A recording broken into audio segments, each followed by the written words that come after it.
Board members, I know that there has been a lot of conversation about class size, and I want to give you an update to the report that I gave to you on December the 16th. The data that we have to the state is accurate. I do want to commend our teachers and our principals and our data clerks for their diligence and their hard work. Everyone was very committed in making sure that they were in compliance with the management directive and that they were doing things accurately and that they were representative of where the student was physically located in their classrooms. And that was a real push and emphasis this year. We have had data clerks working tirelessly, hour upon hour, because they are learning a new system. They are learning new codes for a new system. And in some cases, we had one school piloting a very new type of learning model with the state of Florida. We have been working over the past 6 to 9 months with the state of Florida because we are carving out a new way of delivering instruction, and that's at East Ridge Middle School. And a lot of people have asked, well, where is this coding error with that? Well, one of the things early on was blended learning. East Ridge Middle School is piloting blended learning, and we have the definition from the state. We are implementing that, and blended learning has different rules with class size than a traditional type of learning situation. And so everything was accurately put into the system, everything was accurately reflected. And when it got to the state, we needed to make sure that the coding that the state was receiving was aligned to the coding that we were pulling for it. And so that there was one error, but that affected all the students that were involved in blended learning, every record. But that does not mean there was a mistake made. That doesn't mean there was a data error. It means that we had to align whatever code the state wanted us to use for this new model of blended learning. So that's an example of one. But I want everyone to see what we're talking about here tonight, and that's why I asked Mrs. McLeod to put this up on the screen, and why the magnitude of it is not respective of what is actual when it comes down to students. I want to give you an example. And board members, if you remember, and I believe it was September the 29th, it was that last Monday, the 5th Monday of the month of September, I came to the board as I had indicated I would bring an update on where we are before FTE. One of the criticisms that we received the year prior is that, one, we were too overly creative with how we were reporting. And we tightened that up, and we are exact, and we are very literal about our interpretation, and everyone was directed to do that. And so if you see a student in XYZ classroom, so we looked at the triangulation, if you will, of it. It starts with the code of the course code. What course is that student enrolled in? Who is the teacher that is assigned to that course? What course is the student assigned to? So you see that triangulation between the code of the course, the student enrolled in the course, the teacher assigned to teach that course, and the student that is assigned to that teacher.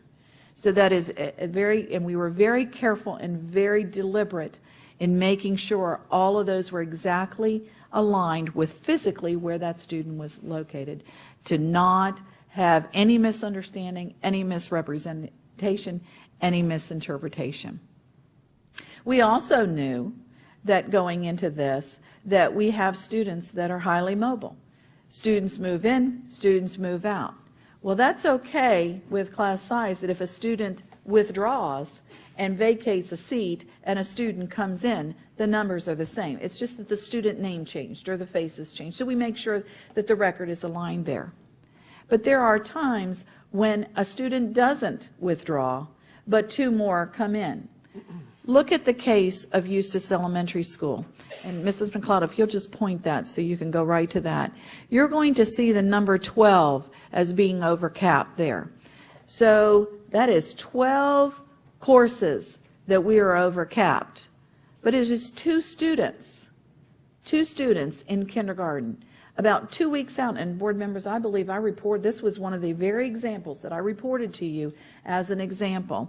And last year we took a lot of criticism and a lot of frustration that parents had, and I shared that frustration, that here we are at the end of September, the first week of October, and we're having to split kindergarten classes, or we're having to split a 4th grade class because another student enrolled, and there was not that made the 19th or the 23rd or the 21st or what 26th student, wherever it is, at whatever level. And so you have one student over the cap. In this case of Eustis Elementary School, 2 weeks out, they have 2 kindergarten students come in that make the 19th student in 2 classrooms. So the option was, one, and you're going to see as you move along over the right, we had the choice. We could hire an additional teacher. And I believe there was a comment in the paper saying all of this is preventable if you had just staffed your schools in anticipation that you had more than enough teachers for the expected growth that you have coming in. The problem is that growth doesn't come in nice, neat little packages. And it doesn't come in nice, neat little units like it would be easy if it did that. But in this particular case at Eustis Elementary School, they had 2 students come in. We very consciously made the decision that we were not going to split that classroom. We were not going to go in and take a classroom and move children out of that classroom and assign them to a new teacher. And I did that with the direction of the board. And I know your heads are shaking because those of you that were seated at the time, we were very deliberate with that. And in fact, that was one of the criticisms of the year before, because we were moving children and we were shuffling children. In fact, 4 or 5 years ago, a previous board member had brought to the table the frustration of parents that because it was in a high growth area that a child had been moved 6 times. Mrs. Sparrow brought that up, and how frustrated parents were. And that continued and continued because we kept trying to level classes to meet class size. So in this particular case, you're going to see that 2 students over, they were the 19th students in 2 classrooms. We reported them as out of class size compliance because that was honestly the correct placement of those children. We could have made the decision to split the classrooms, disrupt the children, and hire a teacher. If you go on down, you're going to see Sawgrass Bay Elementary School, 6 over cap. That's 1 student because there's 6 courses in that 5th grade classroom. 1 student. So you can see where the magnitude and the volume of impacted students, there's a difference there when you look at it. If you go on down, Eustis Heights Elementary School, 12 classes, 2, 1 over in 4th grade, 1 over in 5th grade. Well, another choice could be for 2 students, divide 2 classrooms, a 4th grade classroom, a 5th grade classroom. Or we could have hired 1 teacher and done a 4 or 5 combination. And frankly, with the new standards, that is very difficult for a teacher to do. And we have heard from teachers over and over again, please do not do that to us. So the only other solution would be, if you carry it out, you're going to see a 2 in that far column. The other choice would be for us to hire 2 teachers, 1 in 4th and 1 in 5th. You're still dividing and disrupting classes. That would be the same. And you can continue on down. Fruitland Park Elementary School, 23, you're going to see that was 3.9 students. Why a 0.9? Students don't come, they come in for whole student bodies. The 0.9 is because those are some ESE, where the dynamics are a little different based on IEPs, the level of service, the amount of services, the ins and outs, because they may be in one classroom for a certain period of time and out with that. But in that case, you're going to see 1 over in kindergarten, 1 over in first, 2 over in second grade.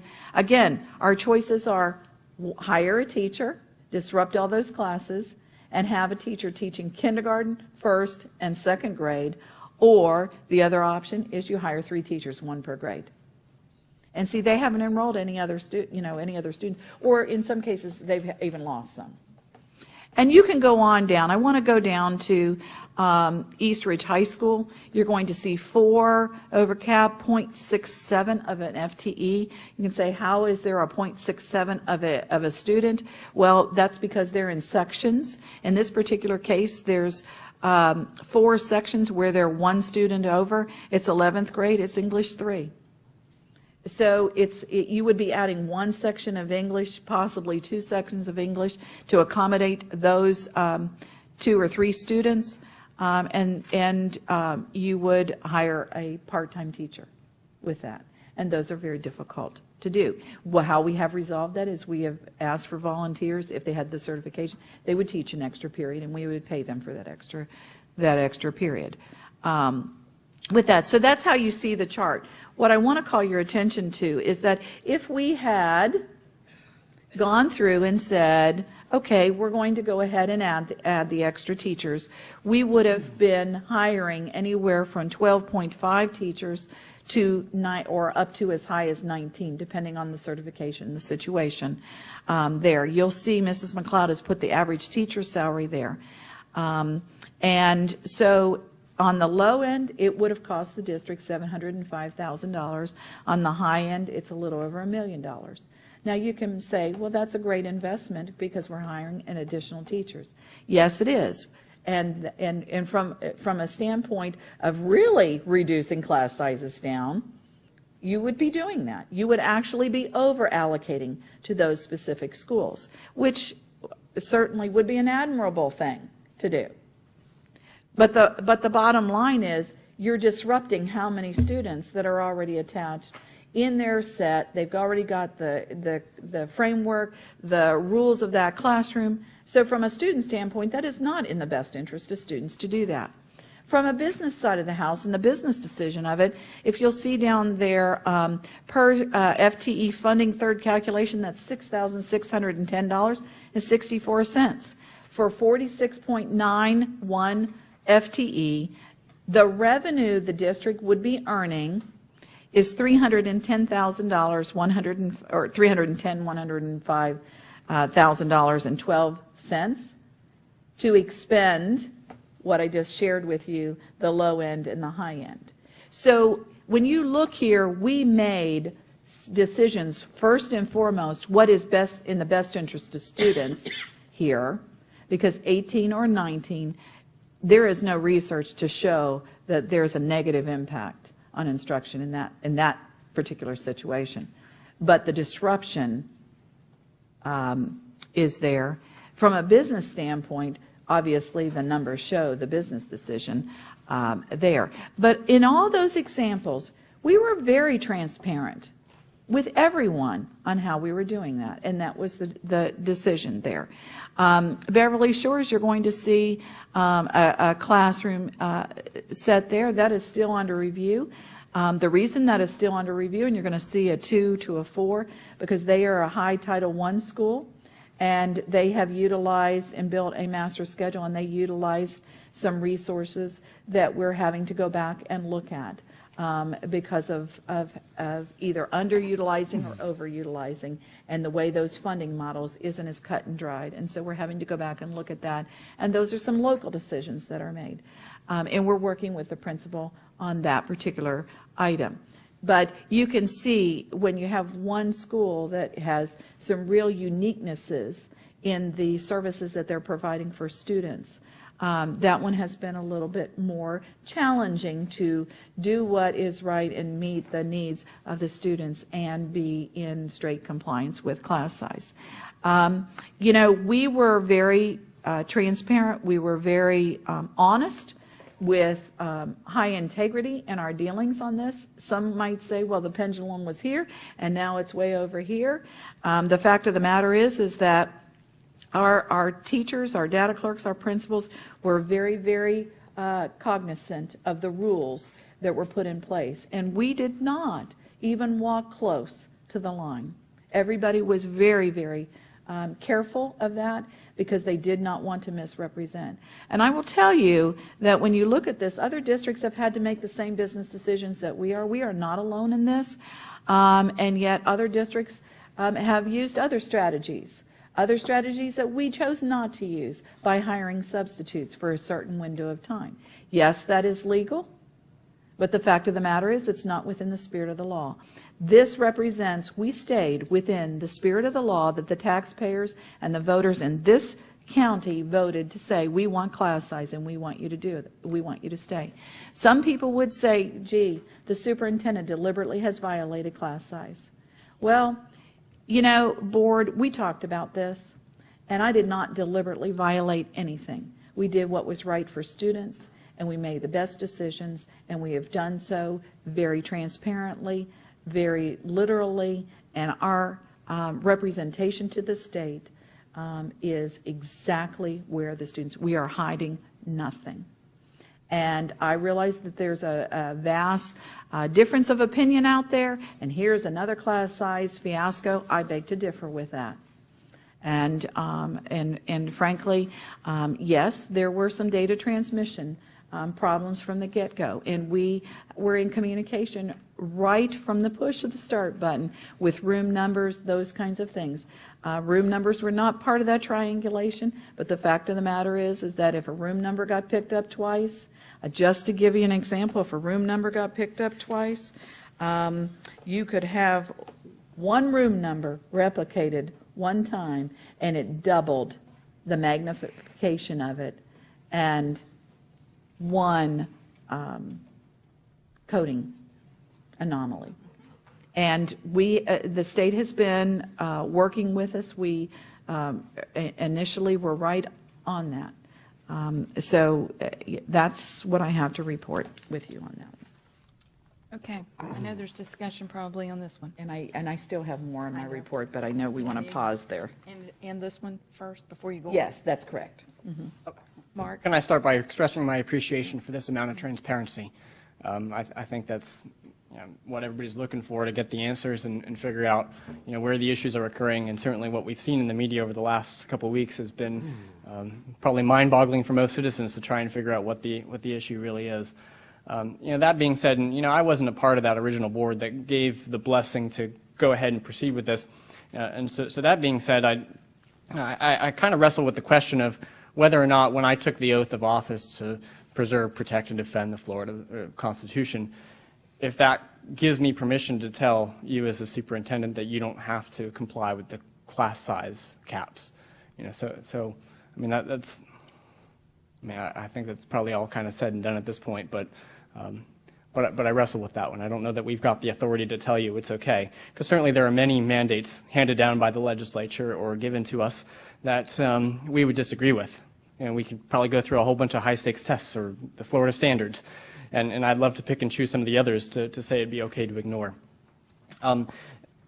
I think the other caveat I have to this, and I'd like to kind of share a little perspective from the classroom side, knowing that I've been in the classroom before that has had classes that have exceeded the caps, and I was also hired on as part of an allocation that the district received because, and I know that process seems to be pretty lengthy. My first day in the classroom was October the 31st.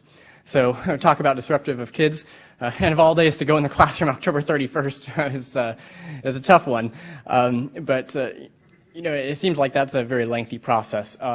The year that I had 21 students to start the year, the other teachers on my team all had 21 students. So we knew that even if another teacher was hired, we were still, 3 of us were going to be over. But for whatever reason, the district didn't hire somebody until October.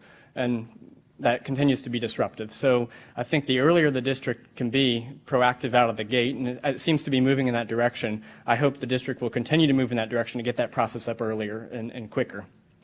From the classroom side of things, as well as I would like to mention, is a struggle for teachers is resources. All the math sets come in sets of 18, and when you get a 19th kid, you don't have hands-on materials for that kid all year, and that you're shuffling around who is absent the resources, unless the teacher were to go out and spend their own money to buy them, and they're not the same as the ones that came with the kit. So that's a struggle.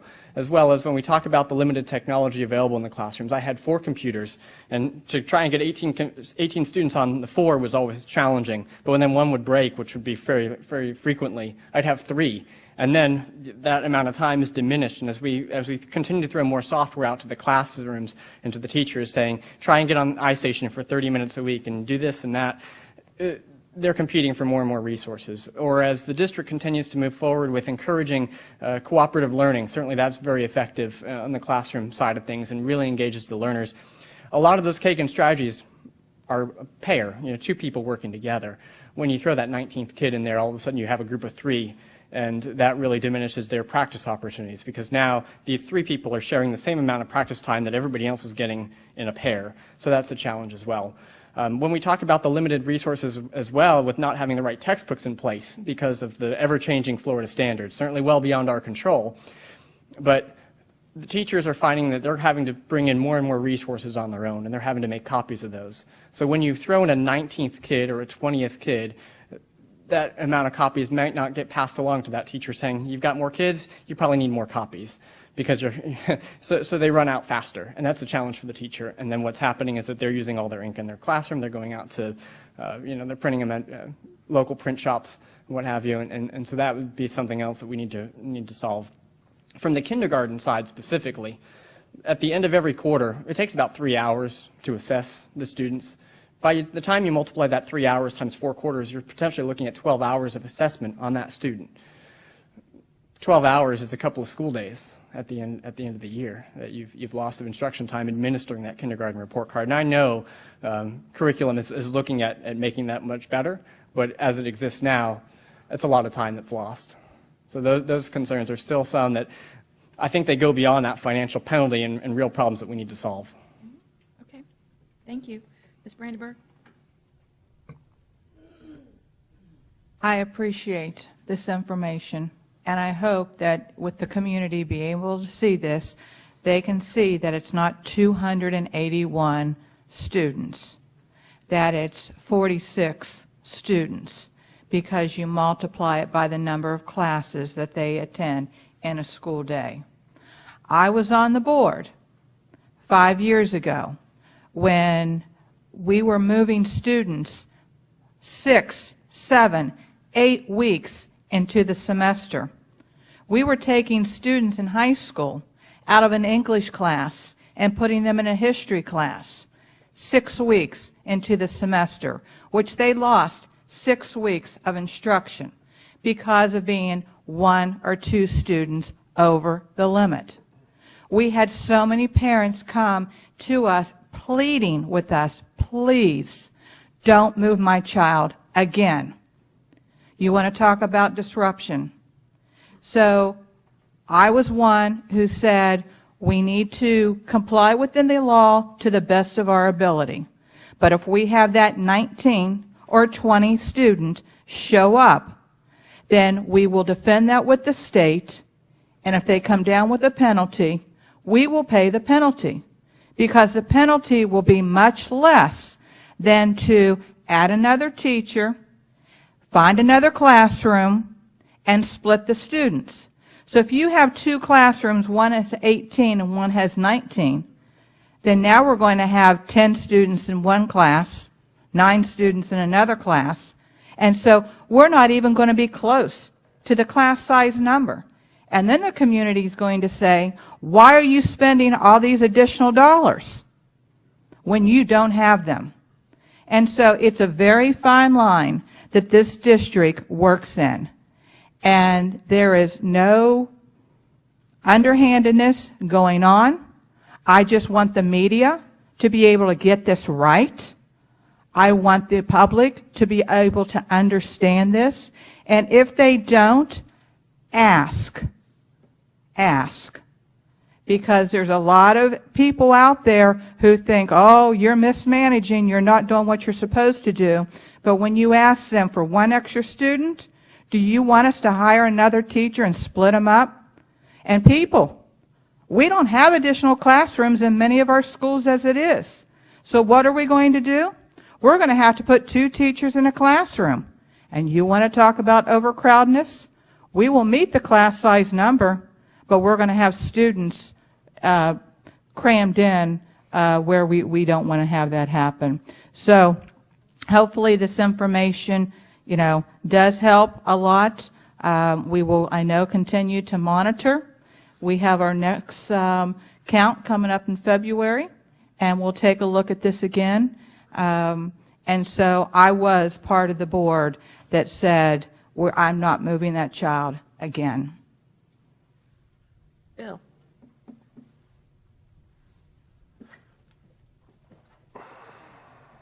I am really, really bothered by this. So I want to speak specifically, hopefully. On December the 19th, you were to give your last changes or adjustments. Is that correct? Why does Beverly Shores still show still under review then? Because the Department of Education continues to work with us and work with all the districts to ensure that by the time we get through this whole process, which their closure is really like February 5th, that if there is, this is a long process of review, scrubbing the data, verifying the data, making sure they send out edits, we send out corrections. I mean, it's a very back and forth that goes on for a good period of time. Yes, December 19th was the date that we submitted, and by their direction, those were the rules they sent out. What happens is that intervening time, they still work with us. We've contacted there's one on there right now, I'll tell you, Umatilla Middle. We talked to them today. So that statement of under review, I added that this afternoon. Because we've looked at it, we really believe those 3 are actually ESE students. We sent the stuff to DOE this afternoon, and they're looking at it. So up until the time they make that final closure in their system, we have the opportunity, and we would be remiss not to get a hold of them if there was an instance where we believed we could make a correction. On the FTE at $6,610, Yes, sir. what is the penalty percentage? Penalty could be up to about $3,500. Roughly There's a half. calculation in the statute that allows them, and it's based on different levels for elementary, middle, and high. They're not terribly different, but they're based on the base student allocation and the cost factor for those levels. They're fairly close. But I say up to. Obviously, what we have done and what we will do again is in these instances where we know that we had the one student show up, this is our data portion of this. The appeal process is then, okay, we had this student, we knew that, the student came in at or before FTE week, and we will then go to the state, and the appeal piece of this will be, the data has been finalized, and we did the best we could, but when the student showed up on Tuesday of FTE week, there was no physical way to hire a teacher, separate the classes, and we would ask that the state waive any associated penalty. Now, we don't know they will do that. They have done it before, and we will make that request again. The last report I saw showed 261. This one you just handed out is now 281 classes. First one you saw was 361. No, excuse me. Second one I saw was 261 then. This one's now 281. 281. The one that. There was one that It out there was was out there 291 261. was that we put out. Oh, okay, I'm sorry. The revision But- we did on the 19th. No matter how you do the math, Yes, sir. you can't come to $1.2 million. That was the preliminary report to Yes. the Florida Department of Education, which is the embarrassment that we're now moving forward through. Yes. What was that number given to the Florida Department of Education on that preliminary report that they put out that caused this firestorm? It was 361 sections, which at an elementary school, 6 sections is a student in a teacher's class, that totaled 243.33 FTE. What we are looking at now is 281 sections that will total 46.91 FTE. That is the difference. The report that you're referring to that they put out on the 20, and I don't have it in front of me, I apologize, 21st, I believe, of December, it didn't fully show the picture. What it showed was the number of classes on one thing, and on the next one it showed the number. It didn't show you how many students in each section you were talking about, where we have the one section that has 6 sections that has 1 student. all it showed you was the total number of sections, and then on the next, with the total FTE. And then on the second report that was sent out with no other reference back to the original is where the 1.2 showed up. But the 1.2, did we submit that number? No. Who extrapolated it? That is their, Calculation they have done.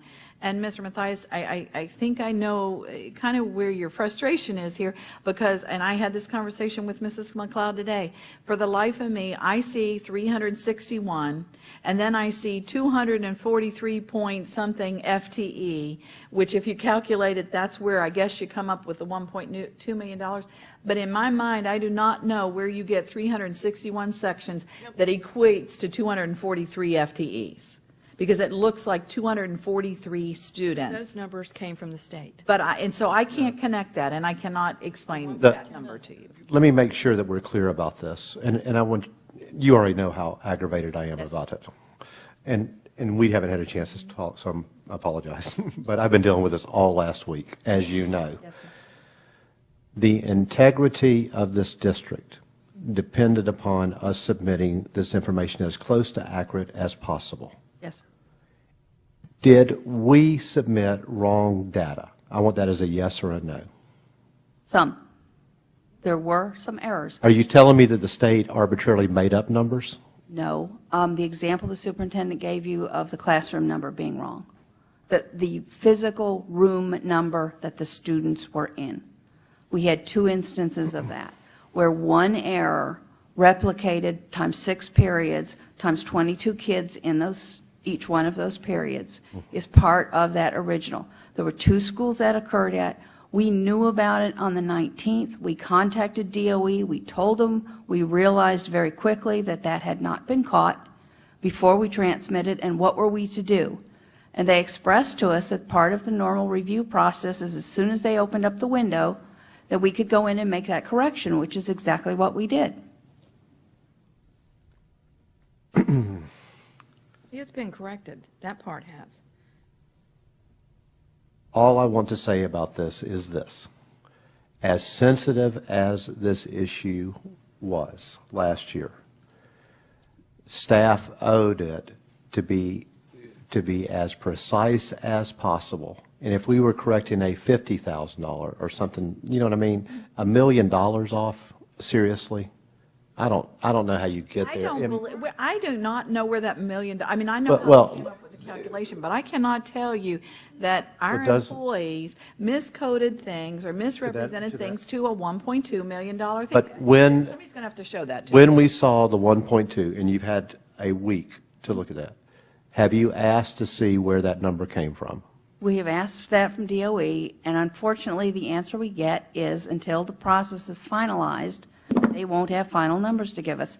That, from my understanding, won't occur until at least February 5th. So if I call the Florida Department of Education and ask for the breakdown and where those numbers came from, you are telling me that they will not give it to me. I'm telling you what they told me. Can you call Superintendent? Would you repeat what you'd like me to ask them? I would like to see a breakdown of what was submitted that ultimately came to $1.237 million. He wants to know how they came up with How one. they came up with the number. I certainly will make a call and ask whether they'll send me all their data Well- files or not. I can't answer Well, that. it's our data. It's our data we sent, right? right, So right. this is, and now being fair, I've also sent a letter to Representative Metz, Senator Hayes, saying that it seems disingenuous these premature numbers or preliminary numbers would be released until we have a chance to go through the process. Just so, if we made a mistake, it's like we're human beings. $1 million seems a little outrageous to me, particularly on the heels of what we dealt with last year, and to the spirit of our leader and superintendent, who was beyond the pendulum swinging to the right. You wanted to make absolutely sure that there was no questions. Yes. And so I understand that spirit. And then for the press to advise me Sunday night of this report that's out, that's $1.2 million, second highest in the state, which is the only thing anyone remembers. They won't remember that it was really what is now $163,000 based on your numbers, potential, or that there's no fine like there was last year, or that we got money back like there was last year. No one will remember that. You see how important this discussion Oh, no, we is? don't. That is not going to sell a newspaper. No, but, I mean, it isn't. but that's why it was incumbent on us to be as Why- close to right as possible. And if I'm just going to tell you that if we made $1 million mistake, and because we have a data analyst position that we created to go through this process to help assimilate the information, and also at the time, and I voted against it, that we also, you had proposed, Superintendent, another position that actually would have been more ingrained, which maybe I made the wrong vote on that, by the way. That's what I was fixing to tell you. I voted for it. I'm saying I voted against it, and I'm the one owning up that if we needed that more expensive version of the two versions, You needed someone to go back and check, we hired a position. but that's not. That is not what that position does. Okay, well then, if we need to rethink the two positions, because we don't know anything at this point, right? Because we don't know where the upload went wrong. Correct. But all I'm saying is that if we need that other position, it was 60 grand versus 48, if we need to revisit that, I'm willing to do that if that helps us get through this process. How we can't add and report is a mystery to me. But if we can't, then let's go back and look at it, I guess. This isn't done though, right? We're going to go contact the Florida Department of Education.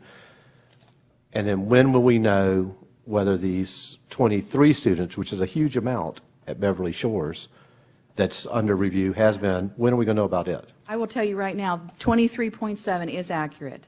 That is accurate.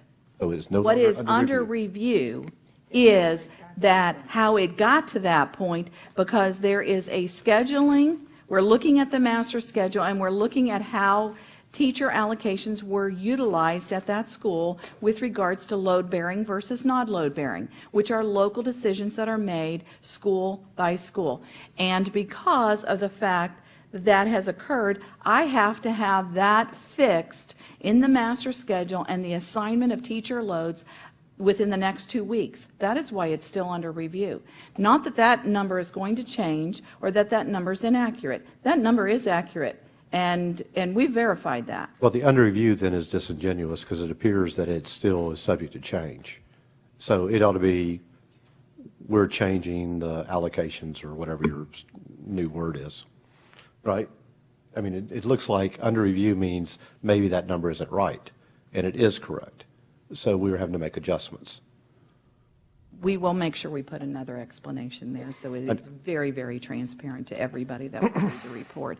I do feel an onus to defend the person that is sitting in the student information analyst position, because that has been addressed also in the media.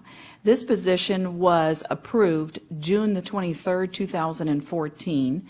It was advertised during the month of July, and interviews were conducted, and a person was selected.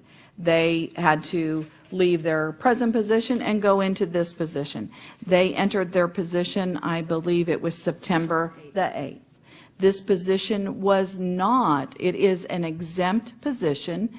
It is not a managerial position. We did not approve a managerial position. That was the desire and the vote of the board not to add a manager to this particular position. So this is a student information analyst who started their job September the 8th. And they were coming in already working with schedules and the data corrections. And we need to let this position be established and take hold and do what we intended them to do. And, you know, well, enough said on that. Okay.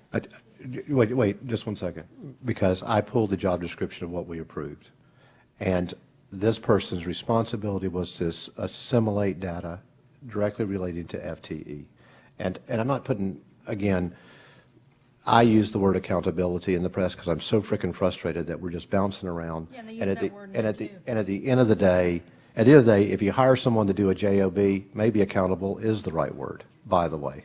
And so, if we created the wrong position, that we needed a higher level position that did more proactive rather than just data collection, then bring that to us and let us speak about it. So this is a mess. I mean, this is a mess, and to go from 1.2 to what appears to right now be 163,